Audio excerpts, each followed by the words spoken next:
this video, we are going to discuss the importance of NCERTs for medieval Indian history preparation. Okay, let's look upon a table. This is a table containing the number of questions asked for the past 10 years from this medieval Indian history. Okay, from 2013 up to 2023. So, here in the first row, the total number of questions. 2013, the total number of questions were 1. And out of this one question, that question was actually asked from NCERT.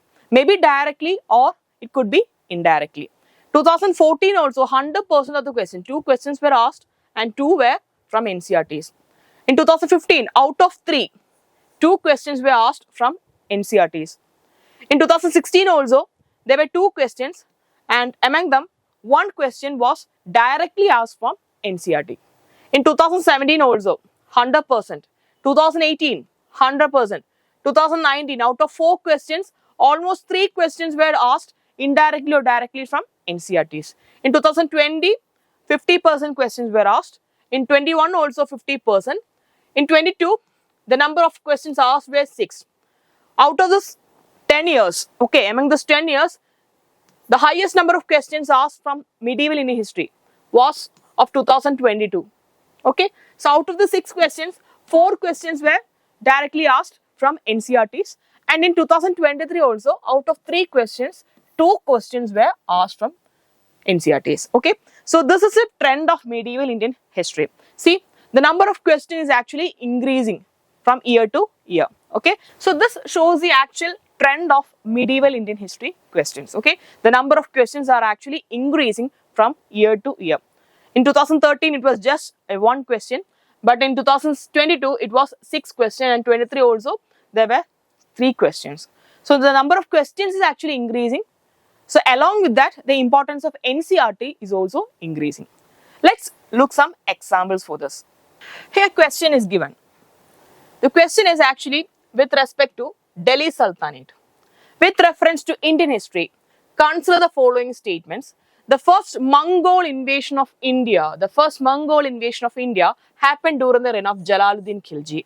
During the reign of Alauddin Khilji, one Mongol assault marched up to Delhi and besieged the city. Muhammad bin Tughlaq temporarily lost portions of northwest of his kingdom to Mongols. The question is actually regarding the Delhi Sultanate and the Mongolian invasion during this Delhi Sultanate. Okay, so which of these statements given above is or are correct? So I am not actually discussing these questions, but the question was actually taken from our old NCERT. Okay, our old NCERT, an NCERT written by Satish Chandra. Okay, this is an old NCERT.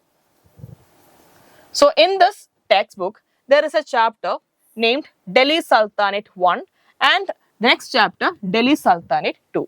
Okay, so this old NCERT has 2 chapters mainly dealing with Delhi Sultanate. One is Delhi Sultanate Part 1 and Delhi Sultanate Part 2. Okay, so in these 2 chapters, the above context of Mongolian invasions are explicitly mentioned. Okay, so if you have read this chapter, Delhi Sultanate 1 and Delhi Sultanate 2, you could have answered this question. Okay, so this was a direct question asked for 2022, right? So another question, consider the following pairs. It is a match the following type of question. King and their dynasties. Nannuga Chandela, Jayashakti Paramara, Nagabhatta II Gurjara Pradhiharas, Bhoja Rashtrakuta. How many pairs given above are correctly matched? Okay, so this was a match the following type of question.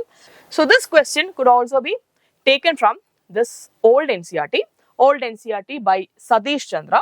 There is a chapter named Northern India, the age of 3 empires. Okay, Northern India, the age of 3 empires. So in this chapter, the kingdoms like Chandelas, Paramaras, Gurjara Pradhiharas, Rashtrakutas, these kingdoms are explained in this chapter. Okay, so while this explanation is given, the rulers associated with these kingdoms are also given along with that. Okay, so this is taken from the old NCERT, and if you have read the new NCERT, our past 2, the second chapter, Kings and Kingdoms also, among this 4, 2 persons' name could be taken. Okay, one is Nannuga and one is Jayashakti. Okay, these 2 personalities' names are given in this chapter, our past 2, chapter 2, kings and kingdoms. Okay, so these questions are taken from both old NCERT as well as new NCERTs.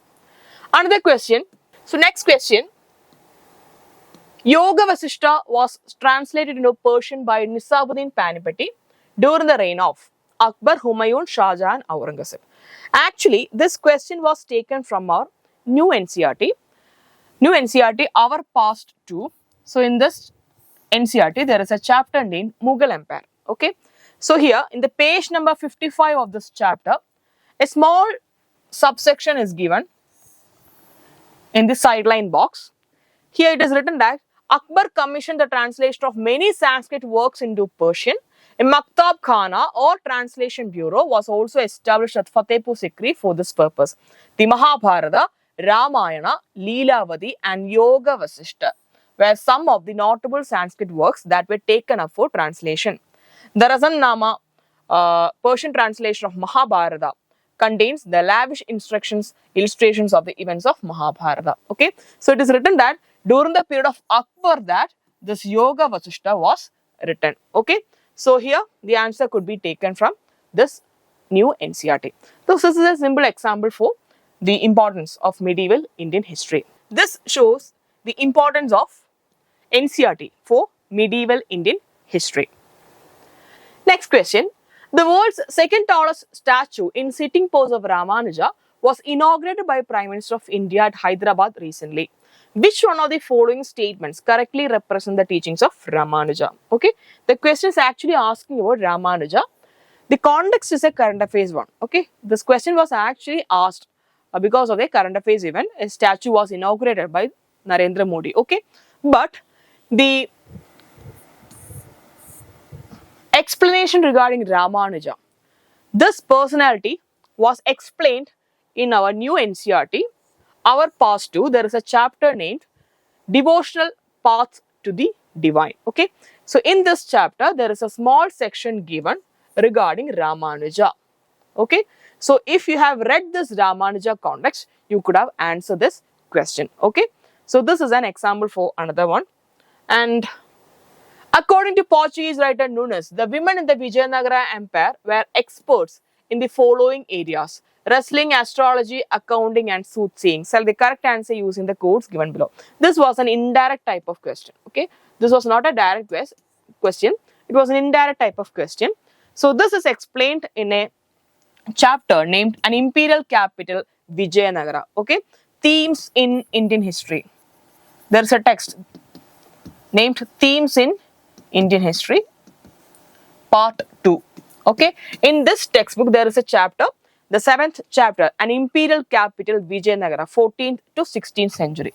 In this chapter, some of the elements like wrestling and astrology is given inside this chapter, but the accounting and soothsayings are not explained. That is why I am saying that this is an indirect type of question. Okay, so some elements are actually included in this chapter, so you have to read this chapter for answering this question. Okay, so these are some of the examples why this NCERT is getting more importance for medieval Indian history also. So in summary, what is the general importance of NCERT? See, NCERTs emphasize on foundational concepts.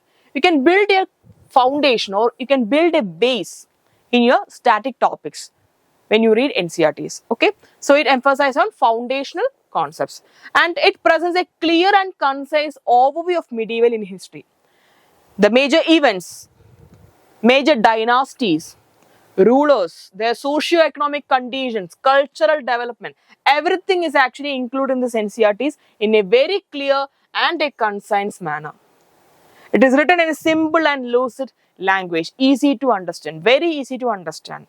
Okay, more than 40% of the questions for UPSC is actually asking directly from NCERTs, maybe an old NCERT or a new NCERT.